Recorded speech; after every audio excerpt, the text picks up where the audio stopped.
Hello there. Alex has tried to stop me from recording the podcast because I really don't know how to start it. But here's Adam. I am recording. I have figured out how to do it. Hello there. The lads are here. The ropes come down. Alex, I figured out how to record, and we are recording.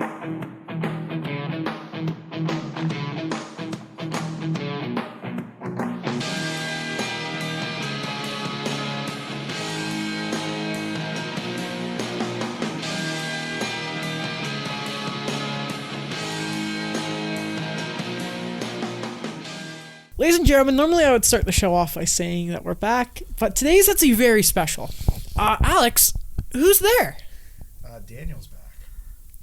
Happy to be back. Oh my god! Put some clapping in! He's actually here. And ladies and gentlemen, you may be thinking, yes, he was late. But we did kind of drop this on him like an hour ago, so that's a bit of our fault as well. But anyway, Daniel is here. Daniel, you're currently, we are setting up his, because he's connecting to the Wi-Fi. And oh yeah, this is our first in-studio podcast since I think ever? Like Quite some time. It feels like the first time this decade. Yes. 2020. Yes. So, gentlemen, I thought while you guys are setting up, of course, it is Super Bowl weekend. Now, I have brought a couple things with me today, including it's Super Bowl weekend, so why not bring some Super Bowl snacks? I have brought 2 things of barbecue Lays, and for each of you, I have also brought with me 1 big thing of blue Gatorade, gentlemen. So, you are my buddies. We have a show podcast coming on, and I thought I'd all give you something to drink. Thank you. You're welcome. This is why before the show, Alex, I asked you for some bowls. I didn't realize you wanted. You want me to go get a bowl? No, we have these 2 We have little bowls ones. right here. They'll be fine. Oh, it's okay. We'll share. I hope this isn't picked up too much on the mics, but we'll pour some chips. Oh boy, they're about to fall. Beautiful. Just in there perfectly enough. So help yourself, lads. But anyway, yeah, Alex, Daniel. So let me ask Daniel this question. Daniel, do you know how we start the show? What do you mean? How do we start the show? He hasn't been in. It's the Power Hour. Wow. Yeah. Give the guy some slack. He hasn't been here in a while. Let's give it a shout out to Ryerson University. We all go there, and I currently see It's a great school. It's a fantastic school. Love it. So anyway, gentlemen, we'll start the show off here, and we'll start with the Power Hour, of course. And of course, today is, as I just said, Super Bowl Sunday. Who's gonna win today, Daniel? The Chiefs. Why? I just thought of that. I don't know. It was the first thing that came to mind. So we got one for the Chiefs. What about you, Alex? I'm gonna go with the Chiefs as well. Why? Because I said it. No, I really like their quarterback. Is Andy Reid the Chiefs coach or the 49ers? Chiefs coach. Have you guys ever seen the YouTube channel Urinating Tree? No. He's this sports. Excellent name.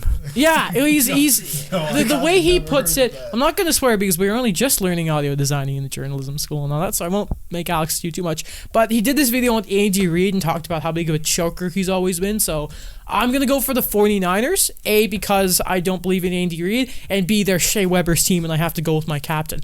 By the way, guys, tell the listeners what I'm wearing right now. You're wearing a Max Pacioretty jersey. I am wearing, because I want to thank this. The throwback. He wasn't a great captain for the Habs. I'm a bit disappointed in him. But, of course, you guys should be thanking me because the Montreal Canadiens, we're going to talk about this a little later, they beat the Panthers last afternoon. 4-0. So that helps the Leafs, of course, and of course, I'm saying of course a lot. The Nashville Predators, who continue to have a disappointing season, lost 3-0 to the Vegas Golden Knights and Max Pacioretty. So I thought I'd wear his jersey to thank him, to humiliate the Predators. Of course, also you guys should thank me, and of course, this is the captain jersey, and I am of course the captain of the podcast.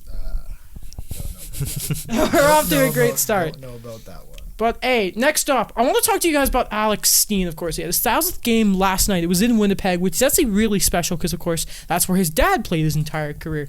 Daniel, did you see any of this? What I might be bringing up here in a second with Alex Steen. I saw the ceremony. Yeah? Brought back memories of Lee Stepniak. Yeah.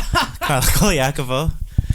Did you see that apparently he said he would for sure talk to the media after the game?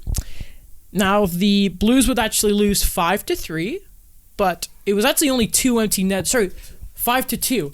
Now, 2 of Winnipeg's goals are actually empty netter, so it was really a 3-2 loss.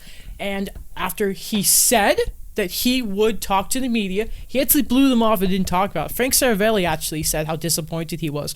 So this is a question I just really quickly want to ask you two. Because, of course, all three of us are in the journalism program here, so what do you make of a player and his, if he makes a commitment and then all of a sudden turns on it? Because a lot of people say, the media, maybe you're a bit too harsh with things. They don't have any commitment towards you. Like, what do you guys think of this whole situation that's just come up with Alex Steen? Daniel can go first. He never really had an incident like this before. And I kind of feel that it's frustration. I don't know. Maybe it's emotion. Because it's his 1,000th game, just speak to the media, man. I know it was a hard loss. But, if you make the promise, please do it, for us journalists out there. It was like where his dad played, too. It's basically, it is his hometown, isn't it? Right. I believe so. I'm at the same mind. If you say you're going to do it. You're a man, And I believe they have to talk to the media. It's in their deals, right? He is from Winnipeg. And he's not a young kid, he's a veteran. He's 35. That is true, yeah. So, he knows what it's all about. What about you, Daniel? Alex, sorry. Alex, I just spoke. It. We're already starting. Yeah, it's similar to what Daniel said. He said he was going to do it. You got to do it. Mm-hmm. There's always circumstances. I'm not sure what the circumstance in this case was. But, if you said you're going to do it, you should do it for the most part. All right. Moving on. This year, it's not shaping up to be a fantastic trade deadline. No. The big piece is Chris Kreider. Unfortunately, Mika Zibanejad accidentally needed him back of the head last night against the Detroit Red Wings. That was crazy. Did not return, guys. What do we make of the fact that Chris Kreider, without, of course, the trade deadline is still at the end of this month. Yeah. Who knows how bad it will be. But the prospect that our poor fellow journalists and broadcasters over at Sportsnet, TSN, we're not affiliated with them, we wish, but that we may have a trade deadline where Chris Kreider is not out on the market. Yeah, even with Chris Kreider on the market, to say Chris Kreider is the biggest name out there, and yeah, he's a big person, I guess, personality-wise, he's big. He's the definition of what certain people would say is hockey. It's not... even with Chris Kreider, it would have been a big trade deadline anyways. Like, you look at, okay, who's on the market? Kreider, Toffoli, Kovalchuk. That's pretty much it. Are we thinking of any, they don't want to trade, the Rangers don't want to give up Georgiev. Unless the price is right. Unless the price is right. New Jersey haven't said much about Vatanen or even Palmieri. It doesn't seem like the Canadians are going to trade Petrie or Tatar. Talk about that a little later, too. We'll talk about that later. So now we're just down to Toffoli and Kovalchuk, who, again, we don't know if even Marc Bergevin is going to look at trading him. I think he is. The price they talked about apparently is a second round pick. And Adam, what do you think about that? You know what? Honestly, as a Hatchman, of course, Ilya Kovalchuk is a very rare specimen in Montreal, as in he's a goal scorer who throws a hit, which we don't have a lot of in Montreal anymore. So the asking price here, reported by Pierre Lebrun of TSN and The Athletic and LDS, is apparently a second round pick. Now, of course, you're not going to go out and say, I'll take whatever for the guy. And me and you, Alex, talked about this beginning of the, before we started recording, that there's, what did we say? I can't even remember. About Kovalchuk? Yeah, about Kovalchuk.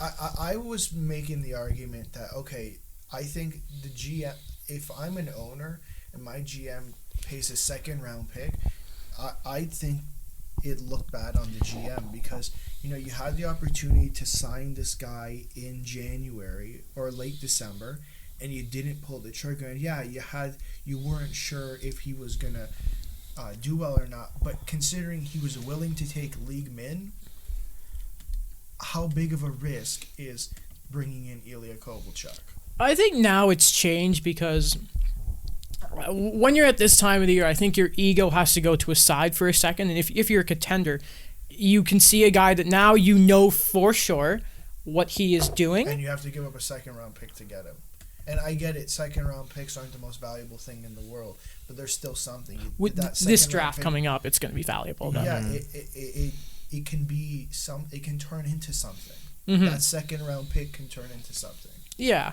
I mean, just for quickly, I'll name you a few defensemen who were second rounders: Shea Weber, Roman Yossi, Duncan Keith, PK Subban.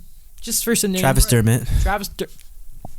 All right, moving on. Before we've been bringing it back to the Leafs, Christine St. Clair, quick thing outside the hockey world, the most goals. So she broke the record for most international goals with 185. That's insane. She passed American Abby Wambach in an 11-0 win against St. Kitts and Nevis in CONCACAF Women's Olympic qualifying. I don't know what any of that means. You know the Olympics? Yes. They're trying to qualify for that. Oh, and they clearly have not qualified. Not yet. Well, shout out to Christine St. Clair, eh? National hero. For sure. Yes. Alex giving the round of applause there. It's Daniel, then Alex. Sorry, God dang it. Anyway, though, Long episode for it. I want to ask you, Daniel. So, Russian Machine Never Breaks, of course, the Washington Capitals blog reported that apparently the Seattle franchise coming in 2021 will be called the Seattle Krakens. Now, the big guys, your Friedman, McKenzie's, haven't confirmed it yet, but I want to ask you, Daniel, just how awesome it is that the fact that Seattle may be called the Seattle Krakens.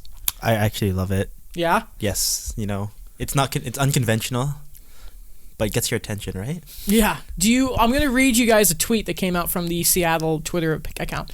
Quote, while we're aware of some fishy rumors surrounding our team name, please rest assured that we're doing our due diligence by scouring the depths of the ocean, the tallest mountains, and the densest part of the forest to find the right name for our great green city. I love it when a team has a sense of humor because we don't have it a lot in this league. I think it worked with Vegas, amazing Twitter account. Until they got a little racist and sexist. That was weird. Oh, with Vegas? Yeah. Do you remember Do you remember at one point they went to Colorado, and as the starting lineup, they announced like South Park characters. They did stuff like that, and I remember that. There was they started getting a bit too much for it, and then they fired the Twitter guy, but he said, I quit. It's a bit messy, but anyway, going to another team in the Western Conference, a Pacific team to be specific. Talks between the Vancouver Canucks and Jacob Markstrom have begun. Now, there's a few factors here comparing, the Darcy Kemper deal of 2 years, 4.5. Expansions coming up. Of course, Thatcher Demko's a whole nother situation there. So, you guys, what do you think's going to happen with Markstrom in Vancouver? Because he's really proved him that he's a starter in this league over the past 2 seasons. But there's a lot there for the Canucks, and their salary cap situation is always a point of contention with them. Yeah, you brought up the salary cap. They still got the Luongo recapture penalty. Plus, they still do have to sign Hughes and Pedersen over the next few years, plus Besser, I believe, in 3 years. So there's a lot to get done from that perspective. I think they definitely have to entertain re-signing this guy, because having Demko and Markstrom would be another one of those duos that we talk about with the Rask and Halak, Bishop, Hudobin. I think that's a very strong combination of two goalies. Demko's still 24, still growing, but it wouldn't make sense for the Vancouver Canucks to sign him long term. He's 30. You brought it up. The expansion draft is coming up, so they're going to lose one of these goalies if they don't re-sign Markstrom. Now, they also have DiPietro, who came up last season. I forgot he existed. He got killed in that one game, but I believe he's in the AHL now. What's happening with him? Potentially within the next couple of years, he can be up. Then you're just kind of looking for another guy to mix games with Demko. You can look at bringing in a Hudobin or a Halak. Actually, both of those guys are up at the end of the year, so that is a possibility. So there's pros and cons to signing Markstrom. I just think if you're looking at it for the future, yeah, you probably don't want to re-sign him unless you're looking to say, let's sign him to 2 years and trade him next year, just so we don't have to deal with the Markstrom. Yeah. with the expansion. Sorry. I remember, in Hockey Night in Canada last night, they're talking about gauging perhaps like a 2 years for Markstrom at the numbers they put 5.5 per year, but not sure. You remind me of that. I feel really bad because normally I try my best to source on this show. Of course, the news of the Markstrom was from headlines last night. My apologies. I should have mentioned that. Sourcing is very important, ladies and gentlemen. Make sure you freaking source. Elliot Friedman, love you. Friend of the show. Yeah, friend of the show. He liked my Yes. shoes, recognized Knows Alex. Wow. Yeah, he liked my shoes. Oh, Come yes, on now. like Adam's shoes, of Yeah. course. So, also, I want to ask you quickly, Jam, because you're a big World Juniors guy. And Alex mentioned Mikey DiPietro. What do you make of him? I'm not sure, to be honest, Goalies, I guess. Voodoo. You never know. Development. He's really young still. I mean, I'm happy he already had some NHL experience, but, that was out of desperation for the Canucks. Emergency call up and just For gets sure. shelled. The Canucks, too. Of course, the Pacific is very tight right now, but oh my God, the Canucks. I trash them mostly on the show, and then they've just been incredible since. So very frustrating. But guys, David Backes has been put through waivers. He will not report to the Providence. What is next with David Backes' career? Because I don't imagine a lot of teams are going to be lining up to take his cap hit. So, I took a look. He was sent down to waivers, or he was going through waivers January 17th. He cleared them the next day, but he's not going to play in the NHL. And I took his took a statement from Don Sweeney, and he says, David is fit and able to play, but in order to preserve all potential options for both David and the Bruins moving forward, we have decided this is the best course of action. So he's not going to play for the Bruins. He has this year and next year at $6 million. He was the part of the group that was signed in 2016. Like Lucic and Andrew Ladd? And Louis Eriksson. Yeah. And I'm going to pose a question, but before, I just want to remind you guys that from now on, David Backes will be getting paid his full paycheck. Because no escrow. There's no escrow in the AHL. So is there any team on the top of your mind that would really be willing to take this contract? I have an idea, but do you have any, Daniel? I don't. Well, funny, because can you tell me what team you have a sticker of on the back of your computer? The Ducks. The Ducks, and of course we heard a few weeks ago that the Ducks are. I think it was reported on the headlines as well that the Ducks are willing to take your bad contracts, and the Bruins. Maybe some picks, or maybe they're going to sweeten the deal a bit there. But I could definitely see David Backes all of a sudden falls to a Roby Dot Island and all that. But I'm the one that comes right away is Anaheim. I'd say Montreal, but they still refuse to make any use of their cap room. But anyway, guys, they tried to sign Jake Gardiner and Sebastian Aho. Okay, don't you know Aho wanted to be a Hub? They did their best. Hey, a Gardner looked like the right choice. Just look at how he's doing in Carolina. We talked about this team earlier, though. Of course, Kreider did get hurt against Detroit. The Rangers still won 1-0. The Detroit Red Wings are now 12-37-4. Yeah, they're on pace. If I did my math correctly, which I might not have, he's on pace for 43 points. Sorry, they are on pace for 43 points, which is not the worst. Like, are they worse than Colorado or Buffalo when they were bottom? They're obviously not Capitals expansion bad. They're not the worst, but they are pretty bad. They've lost 8 straight. No, Do you guys know their plus minus? it's like negative 91. What's your guess, Daniel? Negative 87. Minus 93. Oh, Wow, Alex was close. And they've beaten the Habs 3 times. yeah. So I did a little bit of a deep dive on this team. Or what Okay. I call a deep dive.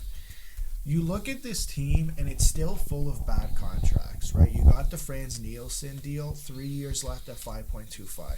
Justin Abdelkader, 4 years at 4.25. And Danny DeKeyser at 3 years at $5 million. That's a whole lot of bad contracts. But, they have all these good prospects. You got Philip Zadina, who I know Adam probably has things to say about, but at the end of the day, he's still a good player. Gonna score a lot of goals. Dennis Cholowski, who started playing this year, I think he played a little bit last year as well, in the NHL. Philip Hronik, who's playing in the NHL. He's good. Tiro Hiroshe, who's playing in the AHL right now. He's 23. Joe Veleno drafted last year. How dumb is or it they 2 got years him? ago. I believe At it was. the It was the was- Zadina draft. Yeah, it was the Yes, Vegas pick It was a Vegas pick for Tatar. Michael Rasmussen, is Evgeny Svechnikov? Yes, yeah, yes. Kenny. Moritz Seider and Yep. Jared McIsaac. He's fascinating as Morris Sider. He is, because no one expected Yzerman to take him there. The gasp watching that draft, You could hear it. You could feel it. it was phenomenal. And the best thing is sure, you have all these prospects, but you have to remember they have the players to build around. You know, you got Dylan Larkin, Anthony Mantha, Tyler Bertuzzi. That's your first line right there. I mean, they also got Robbie Fabry and Brendan Perlini. Are they guys you build around? I'm not sure. Good pieces. But they're good pieces to have. They're not prospects. They're like prove yourself pieces. Yeah, they're prove yourself pieces. They're gonna get another high pick this draft, which could turn into Lafreniere, Byfield, etc. And you can still trade Howard or Bernier for picks and prospects. You can trade Valtteri Filppula if you want. You can trade Mike Green, and you can even trade one name I didn't bring up at all is Andreas Athanasiou. Yes, and he just came back from injury, did he not? He's had a weird season because he has been injured, but he's going to be an RFA at the end of the year. And what do the Red Wings want to do? Because his agent is also Darren Ferris, and he was another guy. The same summer we talked about Josh Anderson last episode. One of the same guys who threatened to go to Europe. Now I heard there were talks of him getting traded at some point. It's kind of nothing has been going on because he's pretty much been injured a whole lot. But that's a guy. Okay, you don't want to keep him. You want to deal with that contract dispute again. He's a guy you can trade and get assets for because he's still young. I think he's 24 or 25 around there. Daniel, let me ask you this, because Andreas Athanasiou, he's still young, he's fast, and he can play center. Who do you think would be interested in a player like Andreas Athanasiou? And what do they get for him to Detroit if they decide to try and move him? I think teams right now, they're gonna buy low on him. To be honest, You just think? the way type of season he's kind of having. Is that because he's injured? I think so. It's because he's been injured. I think he's been injured. I'll quickly do a little thing on him now. Because he's an interesting player. How old is he? Sorry. 25. He's 25. He's on IR, by the way. He's pretty much entering his prime, if not already started it. If he played the 82 games, I think he's a guy you go out and you can probably get something decent for him. He's had 19 points in 36 games played. Don't forget, this is a guy who last year had 30 goals. What? For Detroit, wow. Yeah. For Detroit. Yeah. So there's something there. But anyway, you talk about a player who has been hurt a bit. Let's talk about a major injury. Thomas Hertl is gone. His season is done for the San Jose Sharks. What a season for them. He's out with a torn ACL and a torn MCL. I don't think things can get worse for the Sharks this year until Ottawa gets first and second overall.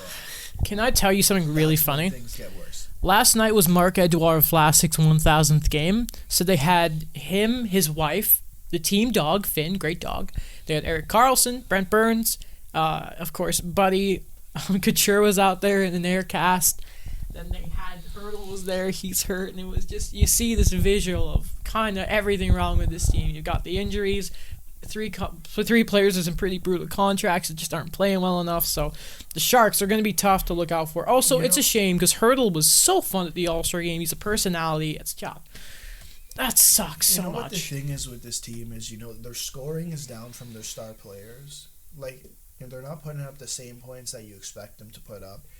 Their goalies are below average again. Last year they were below average. Aaron Dell kind of had a okay-ish season. And don't forget that Karlsson, Burns, and Vlasic, who are old by hockey standards. Carson's 29. But he just can't. He can't turn. He can't turn. Old by hockey standards are signed until the end of time. Carson's contract kicks in this year, doesn't it? Mm-hmm. Yeah, this was the first year of an 8-year deal. 8 years. With a bad leg. And a bad groin. Oh yeah, and he's got a bad groin. But we'll keep an eye on the Sharks. They're one of a few teams that are actually out of it in the Pacific. It's really weird. But another team that's kind of starting to slowly slip out of it, the Arizona Coyotes. They lost again last night. They lost in the shootout, but it was against the Blackhawks. Patrick Kane was disgusting, but this is a team that the injuries started to catch up with them. Again, Rick Tocchet, there's not much he can do. Phil Kessel hasn't been Phil Kessel. Phil Kessel. Taylor Hall probably isn't. He's spending money, you can say, for when he goes in free agency this year. So Daniel, they're still in it, of course, but what do the Coyotes now have to do? Because they brought in Taylor Hall. Nick Hjalmarsson probably isn't the same player, but he's back now. Like, what more does his team need? Like, Chayka has gone up. He has his defense core. He's gotten these forwards. He has a good goaltender. What do they do? Try to shake things up. I think, you go for Taylor Hall. You don't fold, right? You do something. No. Do what you can before the deadline. I don't think they're going to make a big splash again. Do you think... I don't think they'll make a big splash, but we talked about Howard and Bernier before, and there's a couple of goalies that come to my mind that say, okay, I don't know off the top of my head how long Darcy Kemper's out for. He's still on IR. But he's still on IR. He's a guy. There's guys that you need to bring in, and you looked at Columbus last year. They brought in Keith Kincaid, and they gave up what? They gave up A sixth rounder. Keith Kincaid, by the way, was in net for the Rocket last night. Rocket blew a 4-1 lead, and he was terrible. Sorry, go on. I just wanted so you know where Keith Kincaid is now. They brought in. They already had Bobrovsky. They had, I believe, they had Korpisalo playing there too.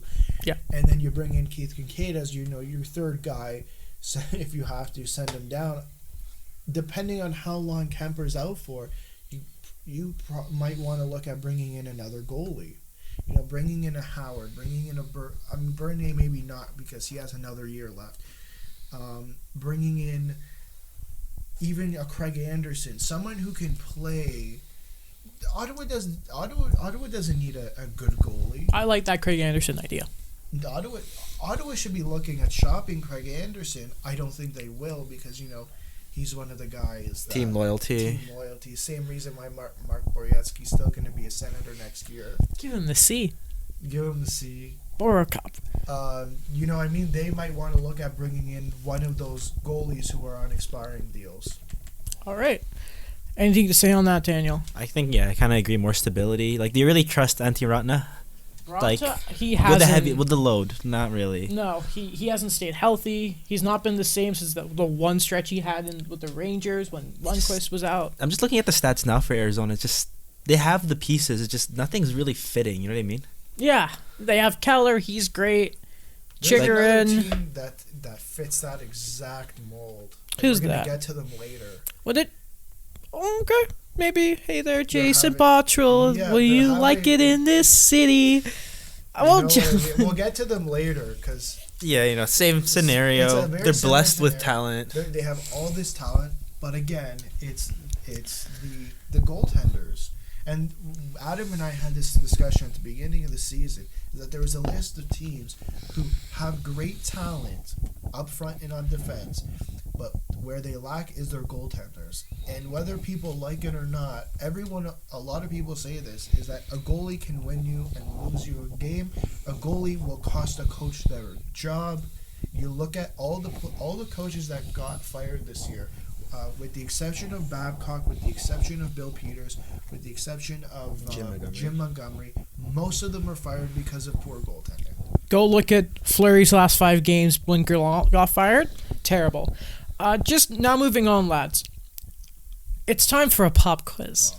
Oh, no. Gentlemen, I have printed out... I'm not ready. How about Alex Ovechkin? Oh, no, hold on. So, gentlemen, I am going Are they multiple choice? I'm really good. Oh, and he has the pens as well. I have made and I have printed out Star Wars The Clone Wars pop quizzes for the two of you. Now, it's 5 questions. It's 5 questions, and you will get a mark. Now, please make sure that you... Together? No, you're not allowed to cheat, otherwise you fail. Now, please name and date your paperwork. Please go day, month, year. And while you Explain guys your just thinking do on that, the answers too, right? Yes, so please no talking like Gary Gould's class. I'm going to go with your date. And please close your Wait, computers. no talking. Please close your You're going to computers. get bored on this Close my podcast. Oh, because you're going to... Okay, Alex, I'm not going to touch it. I So, need a pen. quickly, okay, do you want the green pen? No, Daniel gets the green pen because I like the green pen more. I get the blue. Now, quickly, why the fellows I are thought it was filling the out this Anaheim pop pen, quiz? What? The Anaheim pen. No, it's just a green pen I got from. Okay, what? Okay, can you just click? Use the end of Daniel's. Can you just like click his? It's kind of a broken pen.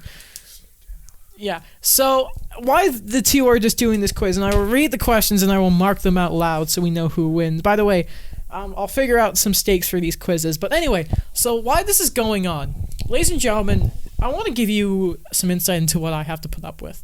Is Alex, what are you doing? I was checking the date. I was about to say. So about like this time earlier I in have my the own pen. I'll just no talking, people. Oh, I'm so sorry. So I got this from my orthodontist too. So earlier this week, Alexander Ovechkin, he tied Steve Yzerman. I put it in the notes. Then he passed Steve Yzerman in the goal list, changed the notes. Then he tied Mark Messier, changed the notes. About 20 minutes later in the same game, he passes Mark Messier. So I want to thank Alex Ovechkin for constantly messing up my prep for this show.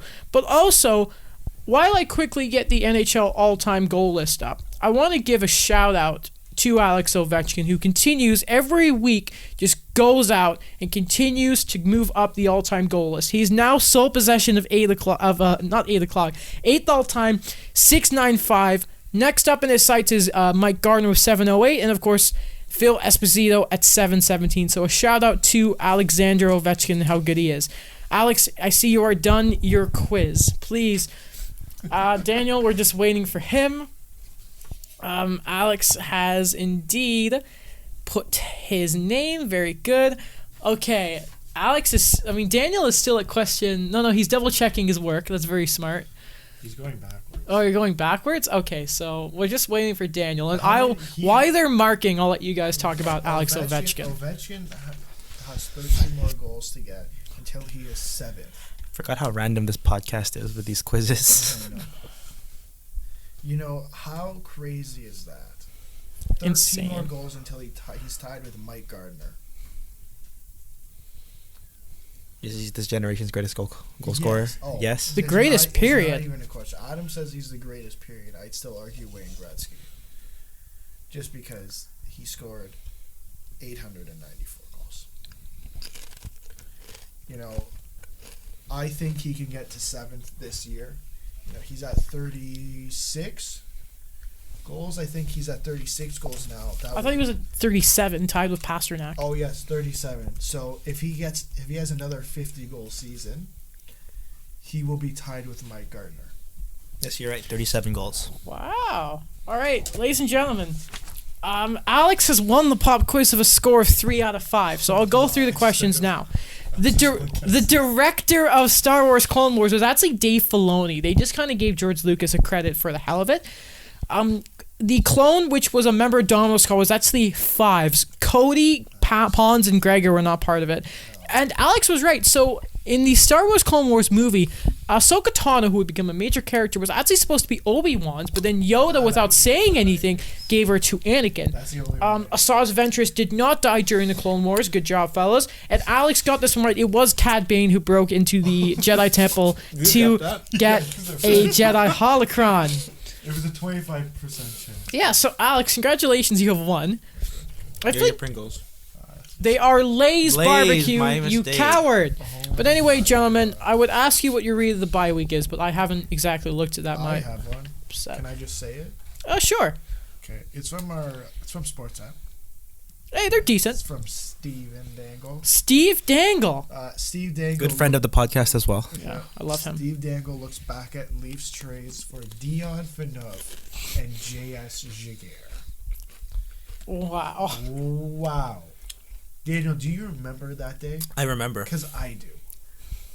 I wasn't... That fateful Sunday. that was scary. Was it a Sunday? It was a Sunday. I remember it was Yes, Sunday morning. yes. Because it was after the Oh my Canucks God. game on Saturday where they got blown Lord. out. What year was this? 2010. Jesus.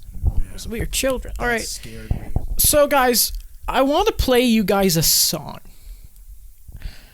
I don't think we can put the song in, but okay. Oh, sorry. One more point. of that trade, I just remember Andrew Raycroft was the goalie for the Canucks. Really? That beat God, the please Leafs stop. before that trade happened. I remember that he was Stop. waving to the crowd when they were killing You're them. making it worse. I know. So, guys, Wait, is that the same Andrew Raycroft that Yes, got traded for Tuukka Rask. hey, Jason Botchell, do you like it in this city? I've been watching all these hockey games. And, guys, the Buffalo Sabres are falling apart. Like, worse than normal. They had another I great don't start think to the it's year. worse than normal. I expected it. Just the reaction has been shocking. Dwayne. Shocking. Have you heard Dwayne? Dwayne, the guy who called into that Buffalo show and lost it.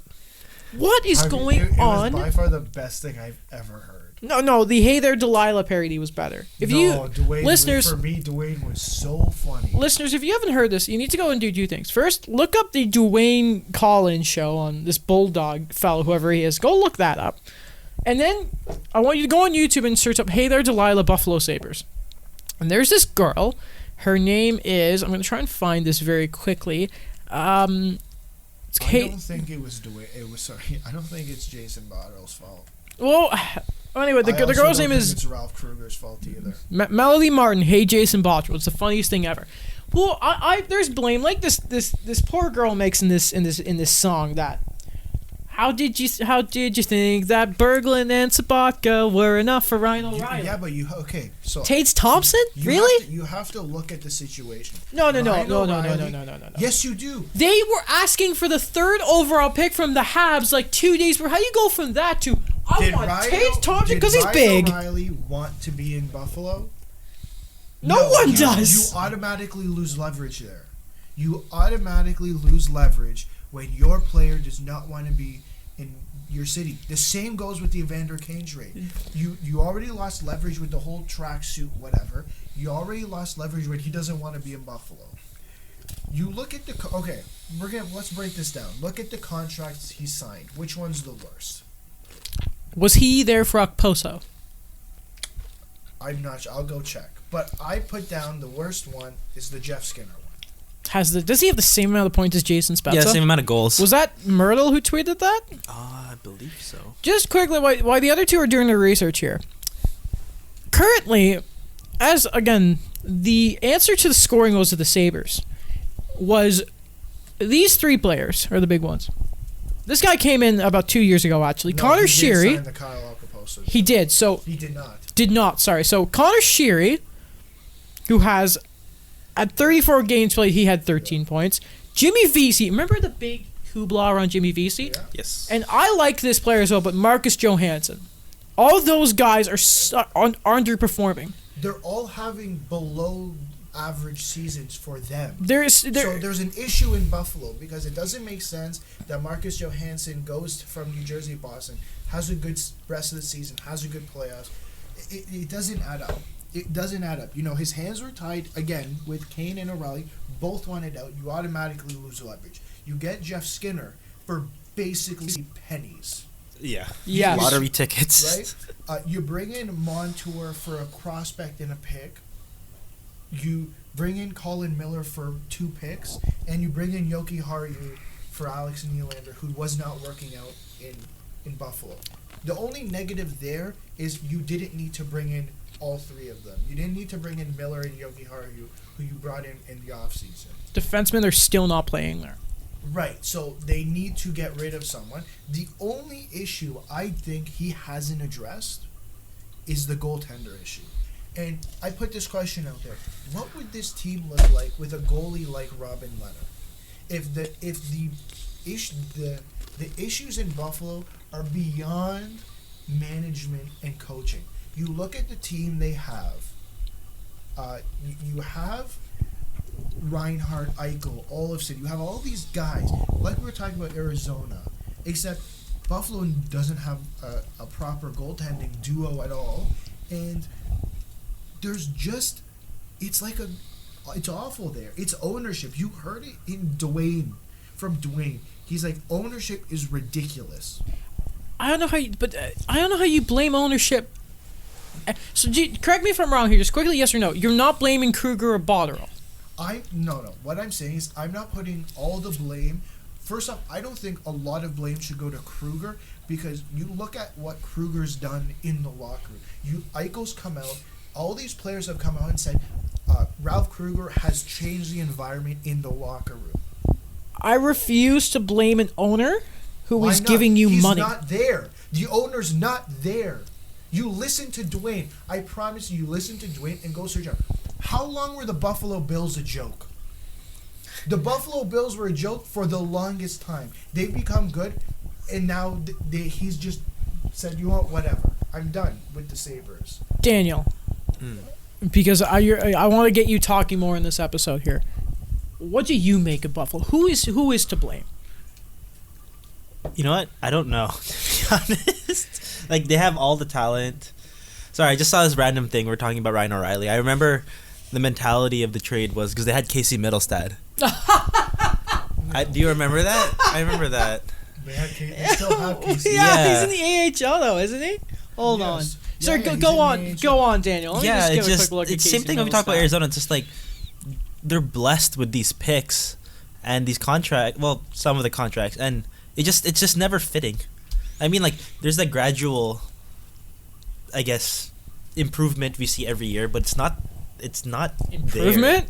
They're not bottom of the league. Like, they're not always the bottom of the league. You know what I mean?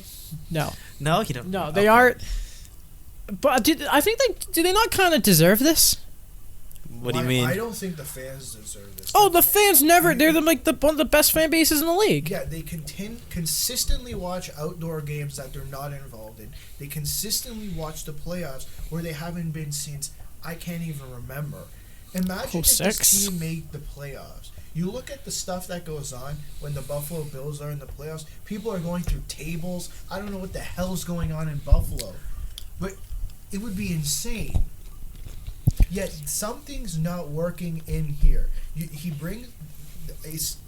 hasn't addressed the goalie issue. Well, he tried. No, his best solution was Carter Hutton. Carter Hutton. And Linus Hallmark. But no one wants to go to Buffalo. Why is it that no one wants to go to Buffalo? They don't win. If they had Robin, okay. They did have Robin Leonard. Yeah, they traded him. No, they had to trade Robin Leonard because no one was helping him. He goes to, where was he last year? The Islanders. The Islanders helped him mentally. With his he said it himself. There were things wrong mentally that he needed to get fixed, and that wasn't getting done in Buffalo. Do you think in Buffalo, because looking at the ages, do you think they're just missing that key veteran guy to kind of speak to the locker room, to kind of anchor these things? Because who's the oldest guy on this roster? Vladimir Savodka. He's 32. Who has only been back in the league 2-3 years? Yeah, he played 16 games this year. I don't know. Michael Frolik. I think if they had a goalie, decent goalie, we would not be having this conversation. Well, hey, there's more than it's not just the goalie. The goalie has nothing to do with Jeff Skinner. Okay, so the goalie. He's always been streaky though. That's fine, but why is it that players who come into Buffalo somehow become below average for them? I think the better question is how the hell do they start losing their love of the game? Right, so that's bigger than already there. That's bigger than management. The environment that is being set in Buffalo, there's a problem. Right, Rasmus Ristolainen came out and said, why haven't they traded him? Ristolainen's been on the block for years. Right, but now Ristolainen has looked better. This season, people have come out and said Ristolainen looks better than in years past. So you're willing to lose your leverage and trade away one of the best two-way players, eventual Conn Smythe winner in Ryan O'Reilly, but you can't hook up and get rid of Rasmus Ristolainen, who has every year looks so miserable. You didn't have an option with Ryan O'Reilly. He wanted out. And they have an option with Ristolainen. Right, so what are you going to get back for Rasmus Ristolainen? You're going to get less for what you did for Ryan O'Reilly because you have no leverage. He's on a 3-year deal. Okay, he's on a 3-year deal at 25. He doesn't want to play in Buffalo. Right? Okay, so Max Pacioretty did not want to be a Hab anymore. You all saw the golf tournament. Yes. And they got Nick Suzuki to tar in the second out of it. The person I blame at first is Jason Botterill. So without you're a question. Ignore the people that he brought in. You're gonna ignore the people that he brought in. He brought in. It's Yes. his problem, 100%. Yeah. Okay, so you wouldn't want Colin Miller, Brandon Montour, Henry Okiharu, Jeff Skinner for pennies. You don't need to make those moves Why not? because you Your have 8 defense was defensemen you're not playing. You didn't have 8 defensemen before you got 3 guys. Right. He didn't have to make all 3 moves. I agree. I said that. No reason to make all 3 of those moves. But you had to improve your defense. I think they need forwards more than they need defense. Impactful forwards, not, oh, hi there, Jimmy Vesey, the biggest bust out of college since when? Daniel, help me out here. Casey Bailey. Casey, is it Evan Rodriguez who asked to trade? What's been going on there? I He has understand. 6 points this year. How many? 6. So it's a bigger issue than the players. There's obviously a reason they come in here and play below average. So you think like it's goalie and culture? Yes. Yes. There's obviously a culture issue. We've talked there's no reason that O'Reilly, Ristolainen, Evander Kane, Patrick Berglund all want out of Buffalo. This is someone who was the GM back in the day, but don't forget, this is the organization that had their general manager moan and complain like Jack Eichel was a consolation prize. Do we all remember that? No. I wrote a letter about that, and it was part of my submission to Ryerson, actually. Wow. Yeah, no, they treated Jack Eichel like a consolation prize. It's amazing that he is performing at the level he is. And again, you have Victor Olofsson, who has been such a great piece for them. Sam Reinhart, who I believe is arbitration eligible this year, so that'll be interesting to keep an eye on. Kyle Okposo it's unfortunate because of his injury problems, but at the same time, he was one of those guys who benefited from playing with John Tavares. But I mean, you read the defensemen. Rasmus Dahlin, fantastic player. Yoki Haru, which is it's so strange is that whole situation with Yoki Haru, but he's a good player. Lawrence Pilut, don't know who that is. Jake McCabe, Brandon Montour, Colin Miller, Zach Bogosian, Rasmus Ristolainen. I mean, it's just a mess. And then Carter Hutton, and and plus their cap situation too is just a mess. Projected cap space. You know how much they have? $0. $0. Yeah. I don't know what honestly, and what do you do? Are you gonna go fire Botterill and Kruger now? What's that gonna solve? No, you don't fire Kruger. Kruger is obviously not the issue. He's changed the mentality. He's changed something in the locker room. For the players to come out and say all that, it wouldn't make sense to fire. So you just stay the course? At this What'd he point, do? what are you gonna do? You have a month until the trade deadline. You're pretty much out of the playoffs. Okay, so hypothetically, what did they do in the offseason when they have to regroup? Bring in a goalie. Bring in a goalie. You have to do something to bring in a goalie because that We've fixes talked about one that. issue. How easy is it to bring in a goalie? How many teams need one? Right, it's not easy to bring. I'm not arguing it's easy to bring in a goalie, but it fixes one of the issues. There's a goalie issue. There's a culture issue. So we talked about like the glut of forwards on this team. Like, who are you willing to give up for a goalie? You don't give up a forward. No? You give up a defenseman. You have all these defensemen. Give up a defenseman. We are forgetting about Ukko-Pekka Luukkonen, who's a highly touted goaltending prospect.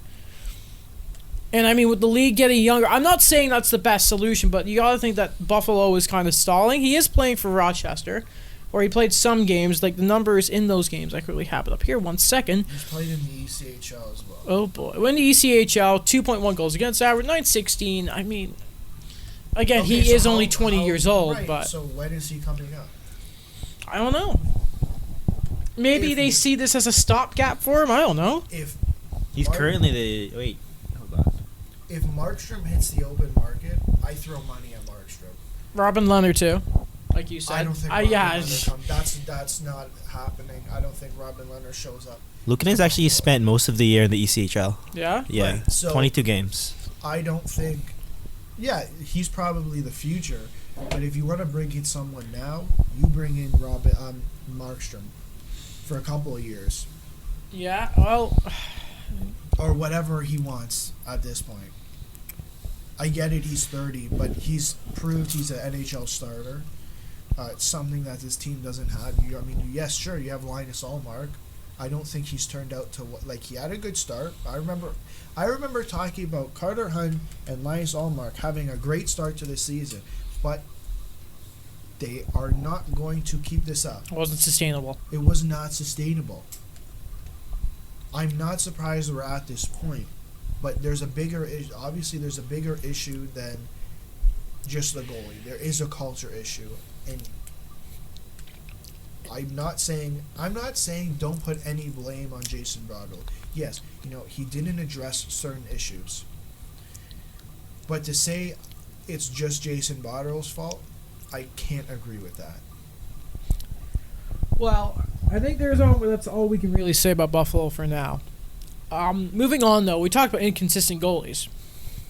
How about a goalie fight? Oh, fun times. The Battle of Alberta is everything we wanted and more. Daniel, have you been able to catch the games? Or I did. Did you watch last night's? Yes, that was crazy. I remember Mike Smith saying, he knows David Riddick, but he's like, what goes around comes around. No, listen. Of course, you're referring to the stick flip after the Flames won on Wednesday in the shootout. But don't you want that some more personality? I don't know. What do you guys think about that? If I'm an Oiler, I'm completely upset that this guy is, like Draisaitl said, he hit the post twice. Yeah. But at the same time, if it was a commentator giving him crap, I'd see come on, guys. But a player doing it, he's pissed off. They're tight in the division. I get it. I love it from David Rittich. But then you can tell when, 2 goals in 30 seconds? Mm-hmm. Yeah. Also, I love how that goalie fight was the two goalies. It was Talbot and Smith. The swapped goalies from last year, basically. But also, we had many, many fights. Yeah. Kachuk had back-to-back. I have news. News? Yeah. Is it big news? It's not really, but Philip Zadina is out 2 to 3 weeks. Whoa. Just announced. Thought it was a trade. No. I was actually about to lose it. So anyway, Kachuk had a few scraps. He sorted his beef out with Cassie, and Cassie thanked it for him. Riot Nugent-Hopkins First versus fight. Sean Monahan. Who is expecting that? No one. Absolutely no one. It was kind of an awkward fight. There was a bit of punching in the air. It was quite funny. I'm not gonna lie. Yeah. I ended up watching the game. I saw the replay in the morning, and I'm like, this is the funniest fight I've ever seen. It just couldn't go. But big respect to Matthew Kachuk for taking the fight.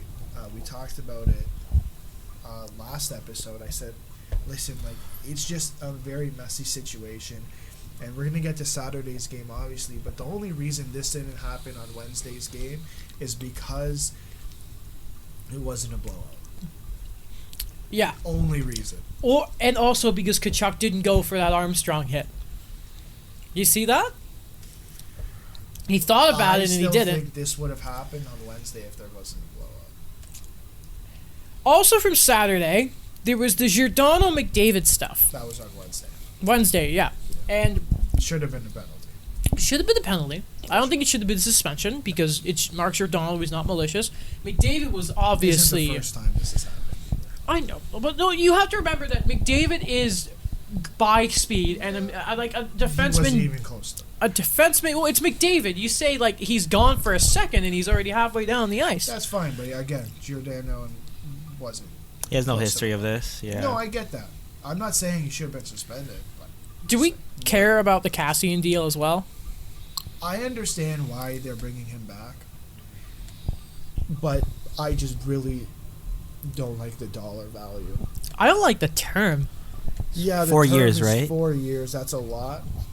I think if you had him at a lower dollar value, I could deal with the term, but 3.25, I don't think that looks good at all. He's what, 29?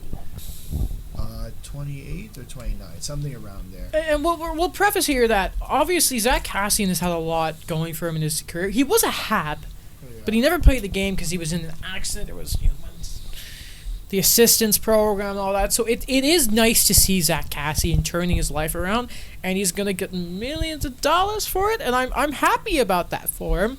But from the Oilers' point of view, first of all, you have $700K in cap space right now. Darnell Nurse is coming off a bridge contract, so you gotta pay him.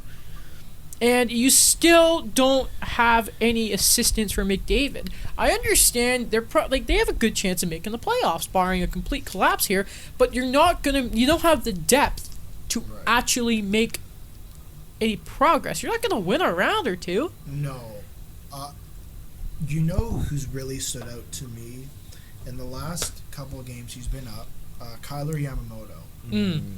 They drafted him. I believe it was the year they made the playoffs. Yeah, he went 22nd. Yeah, I believe so. You know, he had 2 points that night. He's looked really good, and he was called up last year. It kind of looked messy for him. You know, he didn't look like a fully developed, somewhat type of NHL player. You know, he had 5 points in his last 4 games, and it actually looks like they've developed the player properly. Another player that they called up recently because of injuries is Tyler Benson. He looks like a guy, you know, you put next to McDavid. I think it'll be fine. And we've had this discussion. You know, they have the prospects to, you know, eventually get to the point. You know, we talk about Broberg, we talk about Bouchard, you know, Yamamoto. Hopefully the Puljujarvi incident mess cleans itself up. Whether they trade Puljujarvi or, you know, eventually he wants to come back at some point, it would be really good for the team. I think eventually a team gets this point. Again, the Cassian deal doesn't make sense to me. Is, you know, why you keep him for 4 years, especially at that term. You want to sign him to 2 years at 3.25 as a somewhat of a stopgap. He's physical too. He's gonna fall off a cliff. Right. By the way, who the hell is Patrick Russell? I don't know if he's related to Chris Russell. Patrick, just some guy named Pat. I saw Russell. I'm like, he's a bottom 6 guy for them. I was like, Chris? I was like, no, this guy he played 6 games last year. He's played 34 games, 4 assists. Great depth there, Edmonton. Danish. He's Danish? Yes. Okay. Undrafted. Went to St. Cloud State University. Oh, okay. Okay, interesting. Well, good for him. He's now playing with McDavid. The big thing that came out of last night's game is obviously, other than the 102 penalty minutes. Goalie fight! No, not the goalie fight. Was this? I was listening to Sports Center this morning, and the first thing they talk about is Milan Lucic did not fight last night. I don't see why this is such a big deal that he didn't fight. It's a bit of an anomaly to me. Really? Yeah. You have to remember, he played in Edmonton for how many years? Do you think he really wants to fight those guys? Does anyone want to fight? He wasn't involved in anything. No, but he's there. The whole thing is, you know, you bring Milan Lucic in as that physical presence. Like, yes, Cassian is a physical presence, but Lucic is to that next level. And, you know, the fact he didn't go out and fight seems to be a big deal. I don't think in this case it's a big deal because, you know, this is the team he played with for, 3 years? Because I don't know. I just remember at one incident. I remember when Francois Bushman went to the Leafs. You remember that? I remember he fought Ryan Getzlaf and he went back to Anaheim. Still doing this to me. Yeah. Keep bringing up trades that I don't want to know about. Yes, I remember. Don't trust me. I remember about Francois Bushman. Tuukka Rask. Okay, I get it. Let me just read you guys some stuff here. This is from the last at the end of the second period. Kyler Yamamoto, holding 2 minutes. Jujhar Khaira, 5 minutes. Major. 2 for Nurse, tripping. Then, Mike Smith, 10-minute misconduct. 5 minutes for fighting. 2 minutes goalie leaving crease. Ethan Bear, 5 minutes for fighting. Sam Gagner, 2 minutes for roughing. Then for the Flames, Hamonic, 2 minutes for slashing. Robinson, 5 minutes. Buddy Robinson, he had a goal last night. 5 minutes for fighting. Cam Talbot gets 2 for leaving the crease. 2 roughing penalties. Fighting, a game misconduct. Then Matthew Tkachuk gets fighting. How do you get 2 roughing penalties at the same time? Because apparently Cam Talbot did that. My guess is he was involved in some type of scrum. Oh, because he was on his side of the ice. And he went to fight Mike Smith. Poor Dave Rittich. And had to come back into that mess. Now, let's get into the Department of Player Safety here. Do we have to? No, because I was listening to Burke. He was on Tim and Sid. And truck hounds. And he was talking about his time with, it was then called the supplementary discipline. It wasn't the Department of Player Safety. And he would say when he would go to the games, it would lower the temperature. I don't understand why that's the case, whether he's at the game or why it matters that George Peros is at the game or if he's in a room in Toronto or New York, wherever the hell he is. Why is that such a big deal that he's actually there? I guess it's just trying to deter them from doing anything stupid. Did they do anything stupid last night? Well, normally it stops it. It's just I think Edmonton, Alberta is a bit different because they're it's not like I don't know why I was about to compare it to Detroit, Colorado, but that was like a completely different era. But I mean, when was the last time you guys saw like a brawl that there was at the end of the second period yesterday? When was the last time you've seen such two teams that hate each other? Was it the Leafs with John Scott? Yeah. That was the last, and that was a preseason. That was Phil Kessel was a Leaf. David Clarkson left the bench, and he got suspended for 10 games. Was that not his first year in Toronto? Yeah, that was his first year. What an idiot. So that's then. And he's now still on the Leafs. Yeah. And here we are now. Yeah. Like, that's the difference here, is that we've never seen, such a series boil over between two teams that are so tight, literally fighting every point. Like, literally every point matters. But these aren't 3-point games, they're 4-point games. Yeah. So I think it was really that Peros really did think, because before, when Burke was running it, there was never really a time when the players really, really lost it. And well, no, he talks about it. He says he went to quite a few games. Who? Berkey? Yeah. And were they always calmer? Like, did Burke say? That's what he said. Yeah, so I'm sure Peros thought the same thing, but clearly he was wrong. Well, Peros, the player safety department the Department of Player Safety has lost a good bit of respect this year. Players think it's a joke. We talked about this last episode. Matthew Perreault. Yes. Came out and I know he's not a big player, but it's still a player in the league that came out and said they really trashed them. Like, now, do you know when these two teams play again?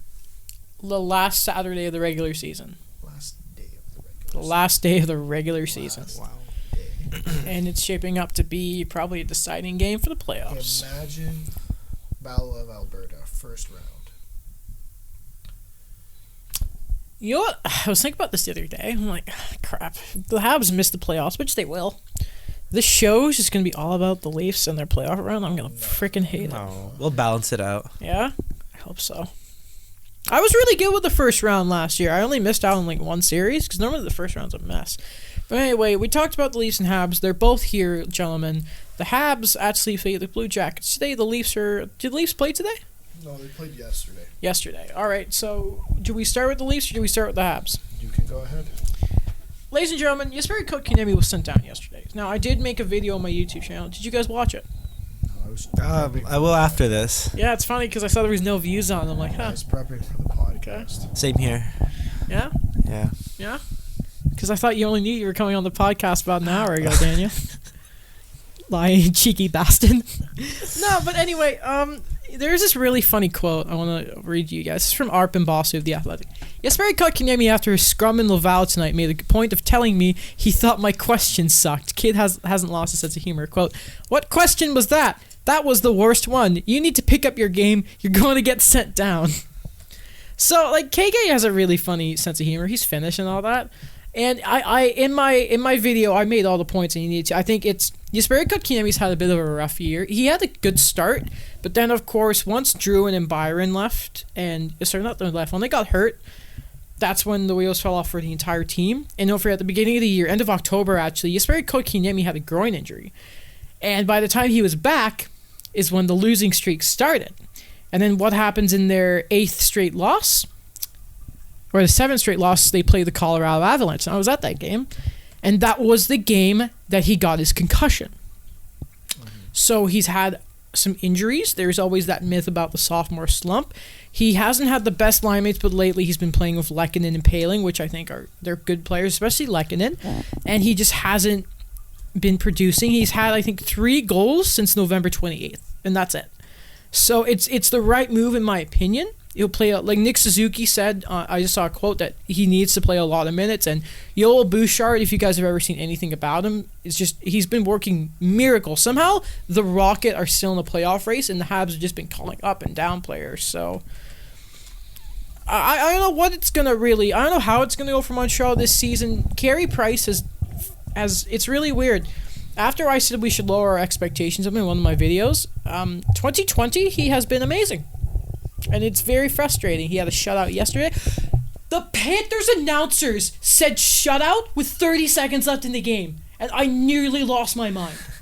You don't do that. I don't think they care.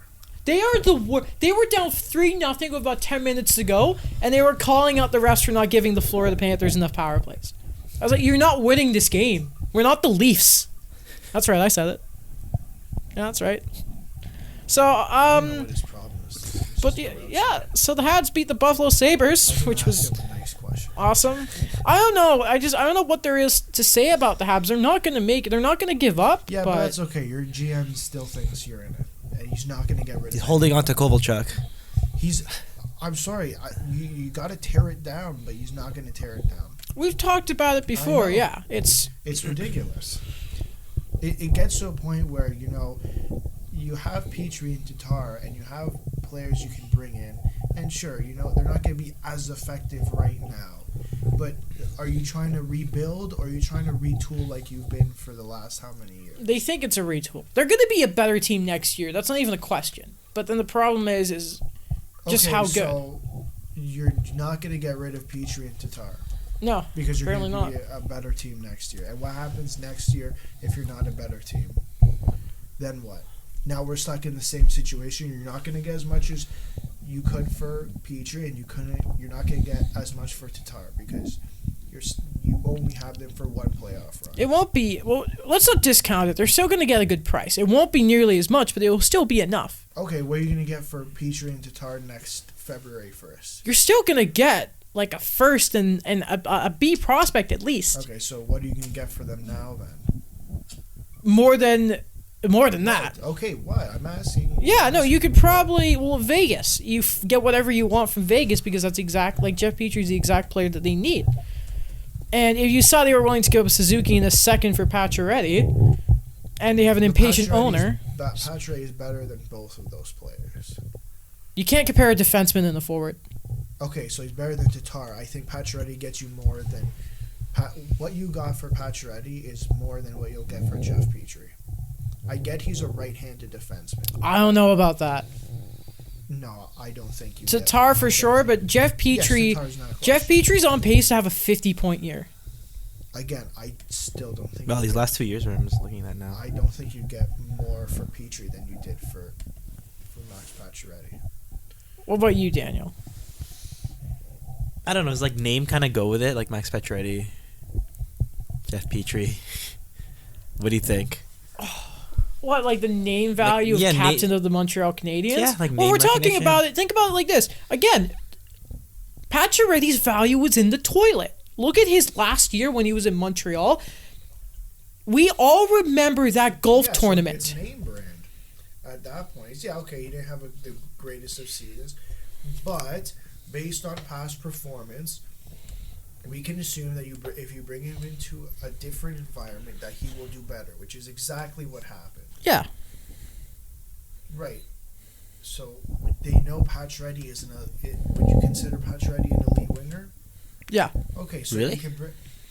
He's quietly having a career year. Okay, you can bring in Pacioretty as an elite winger. I get it. Jeff Petrie's good. Again, I don't think you get what you did for Max Pacioretty. I'm not discounting Jeff Petrie at all, but We're also thinking about age too. Okay, what you consider? That's fair. Age thing is a fair thing. Petrie's 32. Right now? Yeah. Really? Yes, and Pacioretty got traded at 29, 28? I think it was 29. 29. Jeff Petry's 32. I thought he was 31. 2006 draft. Hold on a minute. Oh my God, he is. Wow. Well, he's not been slowing down. Okay, so Nick Suzuki is what level prospect? A-. I agree with that. Okay, a second round pick and Thomas Tatar. Tatar. Okay, first of all, Tatar Tatar was a Tatar was. He was a throw-in. Yeah. He's a roster player at that point. Yes. You're throwing in a roster player. Okay, so what do you get for Jeff Petry? You start with a first. Okay. If if we're talking about, sorry, I don't mean to interrupt you, but if a Vegas first is what we're starting with, then that is going to be a high first. Yeah. Okay. I think you could get a first and a good prospect for Jeff Petry, or you take a second and get an A level prospect, maybe not AA plus, but if you're saying Nick Suzuki in that, level prospect. yeah, and. Okay. But I do think Nick Suzuki has turned into a better player than I think Vegas would have thought. Mm-hmm. Nick Suzuki is excelling in a second line center role right now. Mm-hmm. If you have ever seen anyone, whether it's Eric Engels, myself, or Mark Dumont, like Nick Suzuki is going to be a special player. I think this is something I will never step down about. He's tied with Dominic Kubalik for rookie scoring right now. At 20 years old, and again playing center. So I think it was Suzuki is a bit like that. Pacioretty trade is it. They're definitely no. You know, I think you're right, Alex. They won't get as much because I don't think Vegas really realized how much they were getting up. Plus, that whole Petry trade for them was such a disaster. A first and a second and a third. I think it's the momentum too, right? No, they just had that cup run. They got him for the cup run. And didn't play. No, Pacioretty? No, I'm talking about Pacioretty. Oh, no. Yeah, they got him after the cup run. They had that cup run high. They're like, we just need to retool at these pieces. Yes. And go all in. Yes. Do you think it's different now? Like, they're not... I think you can still get a lot for Vegas because, and we talked about this, I think you clearly see they have an impatient owner, a.k.a. Gerard Gallant, being fired. So I think there's other options out there. Yeah, I think it's just because Vegas is the one they've been linked to a lot because of obviously the history there, and they've wanted the puck mover. I think they can go against Sammy Vatanen with no problem, and you can pay less for Sammy Vatanen than you will have to pay for Jeff Petry. I agree with that. I think if they really want a puck moving defenseman, I would consider Sammy Vatanen over Jeff Petry simply because you're gonna have to get paid what, like nothing for Jeff, you're gonna have to pay a couple picks. The way Montreal puts it is you have to blow their socks off to get Petry. Meanwhile, you can clearly tell that the New Jersey Devils are in a position of sell. And Exactly. anything else on the Habs thing? I know we wanted to do Armia, but we are running long here. And it is snowing, and me and Alex need to get home. So I wanted, and Daniel, sorry. I'm already. We're in Alex's home. So if we want to go to the Leafs, oh boy, are they rolling out of the break. Mm-hmm. 3 straight wins? 3 straight wins coming out of the All-Star break. Win against Nashville, win against Dallas, and last night a tough win. Yes. Against Ottawa. That was a messy Kept game. it close. Every time I watch them play Ottawa, I still gets a little emotional. Yeah. Because you see Tyler Ennis, you see Ron Hainsey. I couldn't care less about Nikita Zaitsev. And you see DJ Smith. And I think DJ Smith stands out the most of all those names. And I'll tell you why. Because we talk about coaching last year. We had, sorry, I don't remember the other guy's name. It's not coming to me. The other assistant coach. I will look it up. Ran the power play. I'll. DJ Smith ran the penalty kill. You guys talk your Leafs. I'll look it up. We talk about the coaching from last year. We say, okay, the penalty kill and the power play weren't that good last year. I would have liked to see. I wish DJ Smith was still here because I really want to see what he actually has. Because I don't think we saw what he actually had because it's quite evident. Mm-hmm. Mike Babcock was stopping something. The same old stuff about the power play, the same stuff about the penalty kill. It's obvious that I think at this point that we could say Jim Hiller. His name was Jim Hiller. It just came to my head. It's obvious he was stopping something. I would have loved to see DJ Smith one more year with the Leafs under Sheldon Keefe. Do you think they keep him then? Do you think he's not in Ottawa? Like, if Mike had actually finally been like, all right. No, I think DJ Smith wants to be a head coach. And you look at how they play. You look at how Ottawa plays. And, yeah, they're another team in the Atlantic Division that has such a bright future. And It's frustrating. It's so frustrating. You know, the only team that really doesn't have a bright future in this division is the Buffalo Sabres, and we talked about going back to we're not gonna get back into it. Is that's a whole other set of issues. But there's 7 teams in this division with really bright futures. You know, obviously you got the Boston, Tampa, and Toronto. You got Montreal. You got Ottawa. You got Detroit. That's a whole lot of good teams. Or future teams that have future. Oh, yeah. I really would have liked to see what DJ Smith could have done here. I just want to say John Tavares isn't bad. I don't know if you saw this, Daniel. I love Kristen Shilton. What is this? Yeah. But this was the one thing I couldn't get over. Saw people saying Tavares is bad. What is this? There was an article from her saying basically something about Tavares in a point slump. And at that point, he had 21 points in 20 games. He has 41 in 45. Shut up. Leave it alone. Shut up. Leave him alone, please. Do you think John Tavares? Hot take here. I don't know. Oh. Is he okay? Because you know what Steve Simmons says. Great. You don't pay $11 million for okay. And how much of it is the fact that he's playing with Marner, and instead it's Nylander who's the guy who could hit 40 goals if he gets pretty hot? Because Marner is a fantastic setup man, and look at Matthews is going to hit 50. I say he doesn't. Okay, James. Listen, don't and this is where a lot is coming out about Mitch beat the Mitch Marner John Tavares line from last year, where everyone wasn't sure who was running the line. How about both of them were running? Like, why is why is that not an option? Because yes, but Martin and Tavares are great players. You have to understand, John Tavares comes in here. Now he's the captain of the Toronto Maple Leafs. He has a sense of leadership. He's a leader in that room, whether you like it or not. He also just had a kid, so he's probably not getting the sleep. I don't know why we're talking about John Tavares. I don't understand. Because when things are going good for Toronto, people try and find things that are going wrong. Even Toronto media, I don't understand.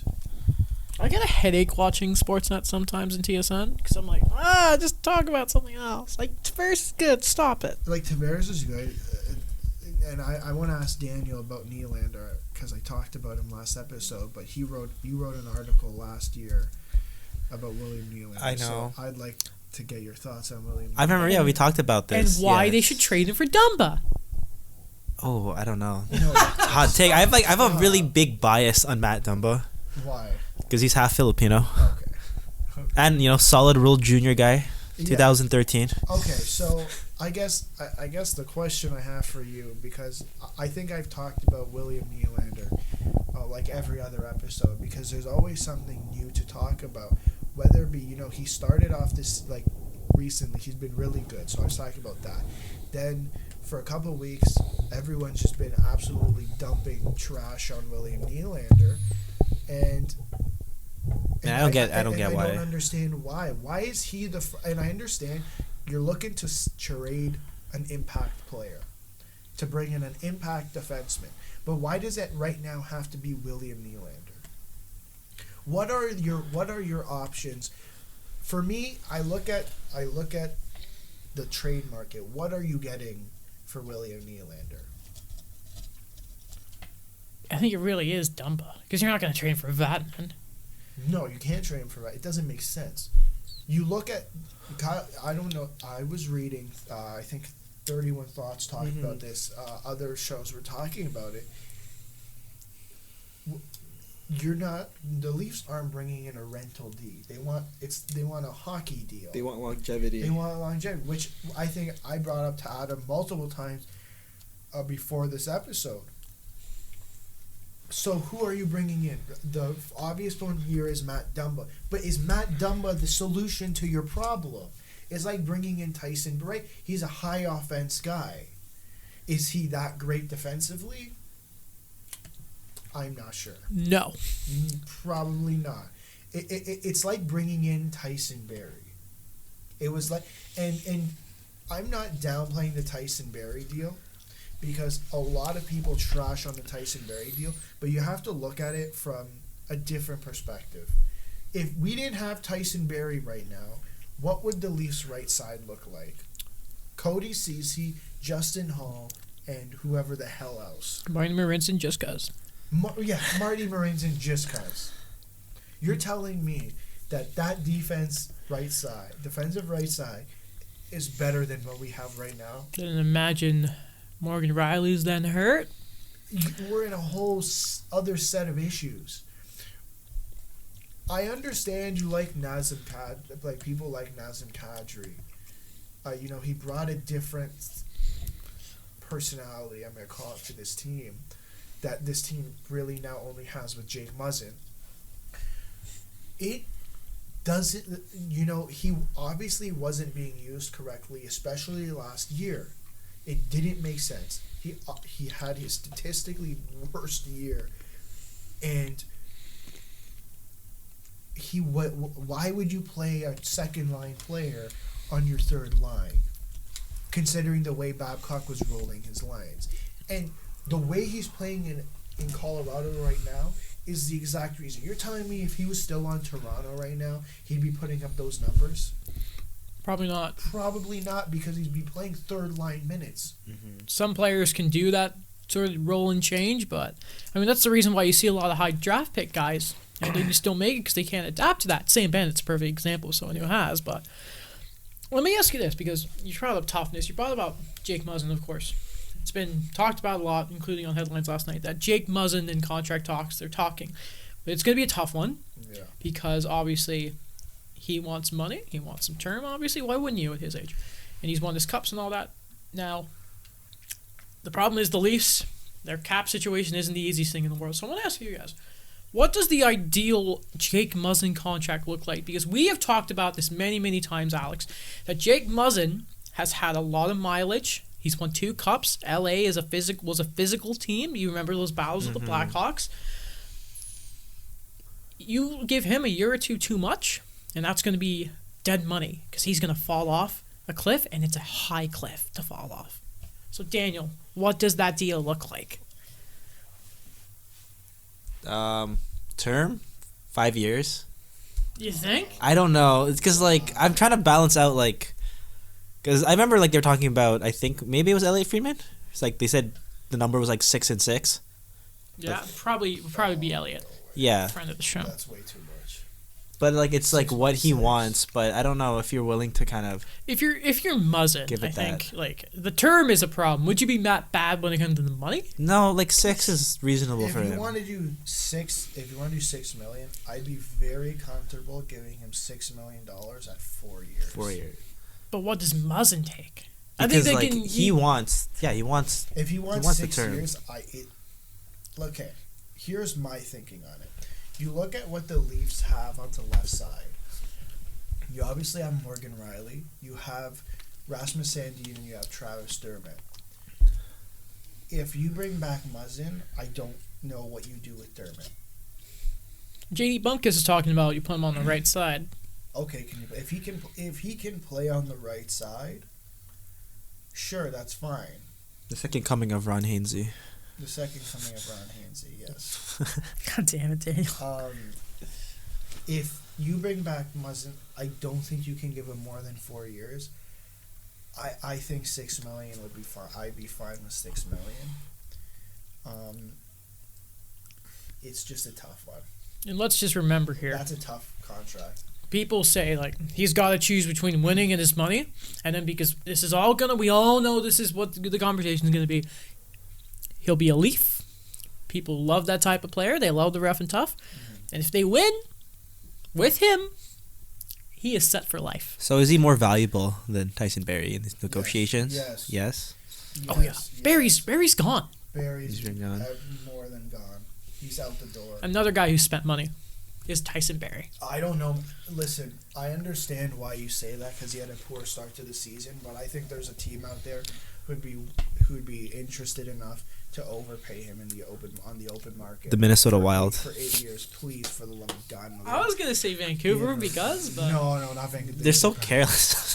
Who's the Vancouver? I guarantee Yeah, like- Sharrotsburg. we're gonna have Jay an Beagle. episode. We're gonna have an episode Jamie Benn. Troy right Benn. after July 1st, and we're definitely gonna talk about something related to the Vancouver Canucks signing a random player for absolutely no reason. just hide Jim in a closet.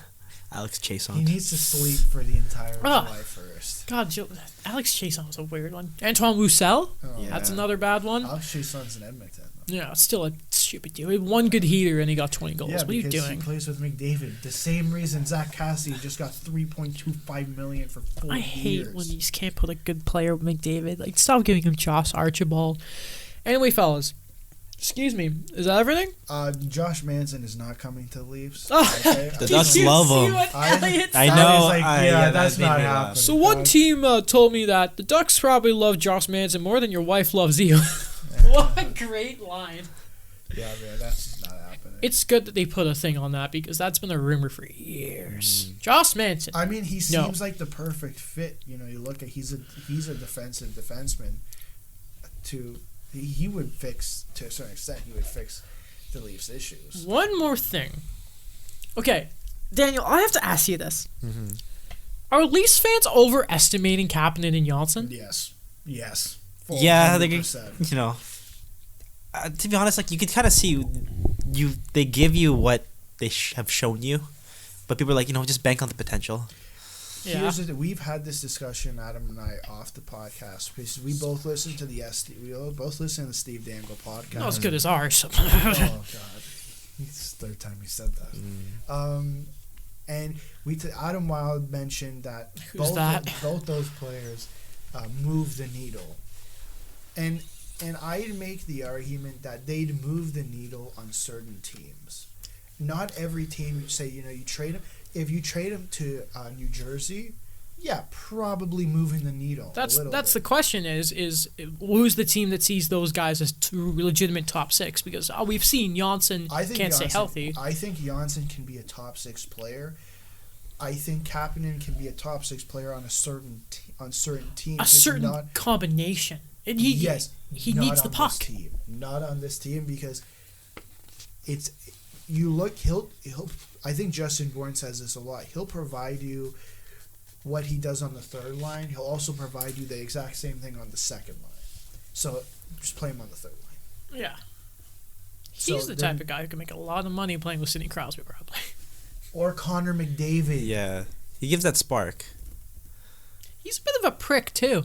Yeah, he is. There's a couple. I'm telling you, there's a couple pricks on I this team. cannot wait to find out why he missed practice.